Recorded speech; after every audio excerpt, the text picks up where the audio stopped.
Central FM, Equilibrio. Pues ya sin más preámbulos, estoy aquí con el señor Francisco Martín Moreno, a quien le dejo los micrófonos, ya me voy. Muchas gracias, Pericote, muchas gracias. ¿Cómo estás, querido? Bien, oye, mira, pues yo tenía hoy la idea de platicar un poco cómo se encadenan las catástrofes, Pedro, a partir del fenómeno económico de la recesión. Porque creo que es bueno tratar de abundar en el tema con el ánimo de que tu enorme audiencia tenga una perspectiva clara de lo que puede suceder. Es decir, ¿cómo comienza en México la recesión?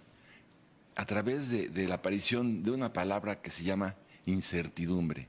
¿Qué origina la incertidumbre? ¿O dónde se detona el principio recesivo? Se detona, Pedro, a partir del momento en que se cancela el aeropuerto internacional de la Ciudad de México. Ahí comenzó la incertidumbre. La comunidad internacional se quedó paralizada. Dijo, ¿qué es esto? Pero se implica para México ingresos de 150 mil millones de dólares al año.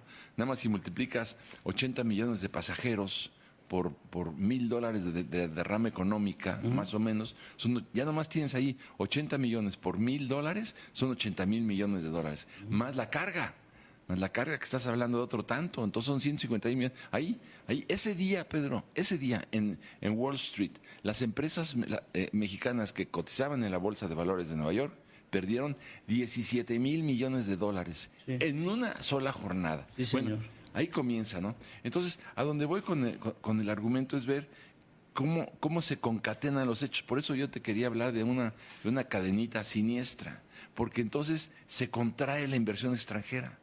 A partir de ese momento, el capital tiene patas de conejo y memoria de elefante, ¿no? Sí. Y el capital no tiene patria, ¿eh? Pues no tiene, no. El capital oye la palabra incertidumbre o la siente y en ese momento, ¡pácale! ¿Se acabó? Se va. Y el problema es como cuando tú piensa en una plaza pública llena de palomas, disparas 2 disparos de escopeta, huyen las palomas. Ahora verles a decir de regreso que vuelvan, que ya hay paz, que hay tranquilidad, que el de la escopeta ya se fue.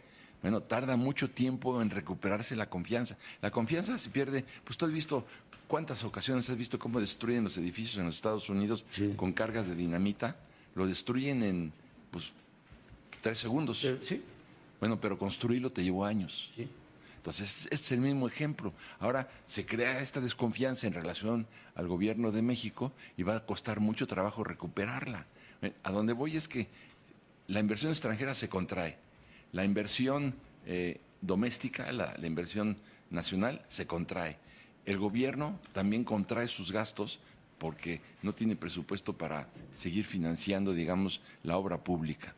Entonces, viene el efecto en cadena. El sector manufacturero deja de producir, tiene unas instalaciones enormes, pero como no vende por la recesión, porque no hay inversión, entonces se contrae la producción industrial. Si se contrae la producción industrial, automáticamente tienes que empezar a correr gente de tu empresa. Pero además viene otro efecto porque ya las cadenas comerciales tampoco tienen los productos generados por el sector industrial de la economía.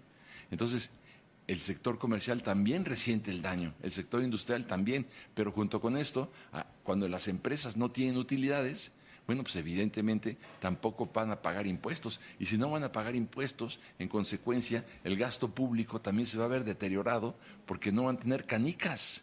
Entonces, se va a deprimir la recaudación por falta de transacciones comerciales, lo cual implica también una depresión en la captación del IVA, en la captación del impuesto sobre la renta.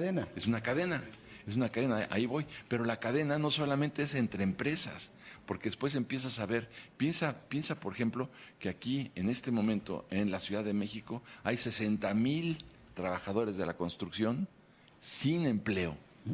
O sea, se cancelaron los empleos porque se cancelaron las obras, porque todo se está revisando, porque la corrupción y todo lo que tú quieras. Hay 60,000 personas. ¿Qué quiere decir que haya 60,000? Que se haya contraído la industria de la construcción en la Ciudad de México y en el país. Mira los datos de hoy. Hace 18 años no teníamos una contracción en el sector de la industria de la construcción. Cuando se contrae, ahí vuelvo al punto, cuando se contrae la industria de la construcción, entonces, pues no vendes acero, no se produce acero, no se produce aluminio, no se produce pintura, no se produce vidrio, no se produce cemento, no se produce arena. Y entonces el efecto es en cascada, porque todas estas empresas del acero, del aluminio, de la pintura, pues a su vez, como no venden, porque está parada la industria de la construcción, entonces también despiden gente. Y esas personas a las que despiden, que se quedan sin empleo, no compran automóviles, no compran una cerveza, no compran un refresco, pues, simple y sencillamente dejan de consumir, y al no consumir se hace otra vez una espiral perjudicial para toda la economía. No solamente es que entre empresas no se vendan o no se compren, sino lo que sucede, que es clarísimo, es el daño que se produce en el seno mismo de la sociedad cuando ya no se puede, cuando la gente deja de consumir, y al dejar de consumir vuelves a lo mismo. No consumes, pues las empresas ya no venden, las empresas ya no tienen utilidades, las empresas ya no reinvierten, no se capitalizan, no pagan impuestos, y el efecto en cascada es terrible. Por eso esto se resuelve al cambiar la misma palabra con la que comencé la conversación, Pedro. Acabemos con la incertidumbre. Si ahora, por ejemplo, sale Singapur, como estaba diciendo Loret de Mola el otro día, si Singapur está dispuesto a invertir y pagar todos los miles de millones de dólares que hacen falta en el aeropuerto, entonces, y dice, bueno, y aquí no va a haber corrupción porque yo me quedo con el aeropuerto, yo lo voy a operar. En Singapur ya se dieron cuenta del negociote que es el Aeropuerto Internacional de la Ciudad de México. Entonces, si esto se rehabilita, entonces vamos a detonarlo todo otra vez al revés, pero vamos a acabar con la incertidumbre. Se trata puntualmente de extinguir la incertidumbre, que es lo que detona la llegada de capitales extranjeros, la inversión doméstica, la inversión pública y sobre todo acabar con la fuga de capitales. El efecto de la recesión es ciertamente nocivo en la sociedad y en la economía, Pedro.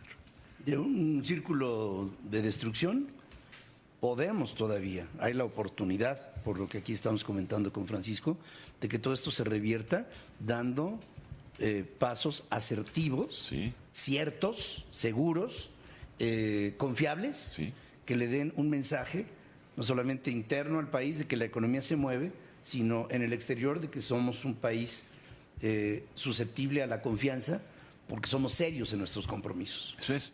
Pero si te lo pudiera poner en un juego que tú jugabas seguramente en casa y que tu mamá te lo organizaba, ¿te acuerdas el juego de las sillas? Claro. Que tenías que dar vueltas alrededor de las sillas y de repente se acababa la música, sí, y tenías que sentarte en algún lugar, sí, y el que no se sentaba, para afuera. Entonces la inversión extranjera, perdón que lo ponga en términos tan burdos, es eso. De repente se acaba la música. Y lo que no quieres como inversionista extranjero ni nacional es quedarte sin silla. Claro. Entonces quieres ir a un lugar donde siempre tengas garantizada tu silla. Perdón por el ejemplo, Pedro. Y nada más para rematar sobre el círculo pernicioso. Si a todo esto, a un causante, a un pagador de impuestos que tiene toda esta problemática y que está ante un mercado deprimido, en donde no hay demanda porque no hay dinero, y luego ufanamente dicen, y estamos controlando la inflación, cuando los factores de la producción te hablan de una oferta constante y una demanda decreciente, pues claro, la inflación se va para abajo, pero lo toman como un triunfo. Y luego agarra del pescuezo al contribuyente, métele un órgano fiscalizador intimidatorio, recaudatorio, que no va a acabar recaudando. Claro que no. Porque si tú matas al contribuyente, ya no va a haber contribución. Y algo que dijo el presidente, fíjate, cuando iba entrando a la presidencia, dijo, ahora la relación, es más, voy a quitar a los inspectores del SAT porque va a haber una relación de confianza entre el contribuyente y el Estado. Me acuerdo perfecto. ¿Y ahora qué? Sí, ¿y ahora qué? Ahora es exactamente al revés. Pero hay otro punto, Pedro, muy importante. El 50% de la economía es informal en este país. O sea, hay un 50% formal que somos los que mantenemos al resto informal de la economía. ¿Por qué no ponen en orden a la economía informal? Porque son votos. Ah, pues claro que son votos, pero entonces también tiene un efecto pernicioso en la recaudación, porque estas personas no pagan impuestos. Fíjense, aquí lo que se tendría que estar proponiendo en este momento es, voy a bajar los impuestos. En este momento Estados Unidos se está sosteniendo, miren que me cae regordo, pero se está sosteniendo porque Donald Trump bajó los impuestos del 34% al 21%. Al 21%. Eso hoy está sosteniendo la economía porque hay más recaudación. Y muchos capitales. Porque, Y mucho capital. Porque en Francia te estás pagando a lo mejor el 50%, y entonces dicen, vete a Estados Unidos que vas a pagar el 21%, pues me voy a Estados Unidos. Pero ya. Sí, entonces se están quedando con todas las canicas. Pero, Pues pero la otra, Pedro, vamos a ver a los contribuyentes porque tienes amenazas de penas corporales, porque te comparan a los evasores o a los que compran facturas con el crimen organizado. O sea, pero por otro lado dicen al crimen organizado, pórtate bien, ¿no? O sea, a los contribuyentes nos meten al bote y al crimen organizado, pórtense bien. Fuchihuacala. Sí, Fuchihuacala, digo, ¿pero qué es eso, Pedro? A los contribuyentes, además es completamente ilegal. El otro día entrevistaste aquí a una persona que lo dijo con toda claridad, no va a proceder, es una violación constitucional lo que están haciendo. Pero lo que te quiero decir es que a ellos sí, fuchihuacala, pero a tu contribuyente compras una factura balín y te vas al bote. Entonces, ¿en qué quedamos? Es un momento muy pernicioso y muy complicado, y por eso voces como la de Francisco Martín Moreno tienen que prevalecer. Hoy lo quiero felicitar públicamente porque es el mejor autor de mayores ventas en libros a nivel editorial en México, y eso me da un enorme entusiasmo. Estamos aquí juntos en este programa y ya estás en la base editorial de El Norte y Reforma a partir de ya. Y esto, yo realmente felicito a Alejandro Junco por esta decisión tan importante para el diario, para México, para los mexicanos, para los lectores que queremos gente importante en su peso, inteligente en su disertación y sobre todo que nos invita a la reflexión y a que nosotros como ciudadanos tengamos información que nos dé la posibilidad de tomar nuestras propias decisiones. Yo los felicito de verdad a todos en el Consejo Editorial del Norte Reforma. Gracias, como siempre, querido. No te merezco, Pericote, nada más te digo que no te merezco. No te merezco. Es un gran mexicano. Vamos a hacer una pausa y regresaremos aquí con más información.